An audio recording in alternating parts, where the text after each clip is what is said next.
ఇక కూటమి ప్రభుత్వంపై తీవ్రస్థాయిలో ఫైర్ అయ్యారు మాజీ మంత్రి అంబటి రాంబాబు. తనపై వరుసగా అక్రమ కేసులు నమోదు చేస్తున్నారని, సోషల్ మీడియాలో పోస్టులు పెడితే భయపడేది లేదని స్పష్టం చేశారు. టీడీపీ నేతల విమర్శలకు కౌంటర్ ఇస్తేనే కేసులు పెడుతున్నారని ఆగ్రహం వ్యక్తం చేసిన అంబటి రాంబాబు పోలీసు వ్యవస్థ తీరుపై తీవ్ర ఆరోపణలు చేశారు.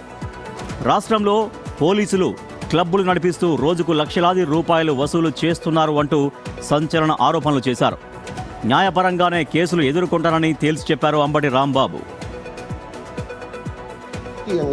వ్యంగ్యంగా చిత్రాలు వేయటం, కార్టూన్లు వేయటం అనేది, సోషల్ మీడియా చేయటం అనేది ఇది ఒక రాజకీయ సాంప్రదాయం. దాన్ని ఎదుర్కోలేక భయపడి కేసులు పెట్టి నన్నేదో మీరు చేయాలనుకుంటేనో, వైఎస్ఆర్ కాంగ్రెస్ పార్టీని చేయాలనుకుంటేనో అది సరైనటువంటి విధానం కాదని మాత్రం చాలా స్పష్టంగా, ముఖ్యంగా పోలీసు వారికి, నారా చంద్రబాబు నాయుడు గారికి, లోకేష్ గారికి చెప్పదలుచుకున్నాను. ఇప్పటికైనా మీరు నా మీద కేసు పెట్టారు, శభాష్, ఎదుర్కొంటా. న్యాయస్థానాల్లో కేసుల్లో ఎదుర్కొంటాను. నేను పారిపోయేటటువంటి వ్యక్తిని కాదు.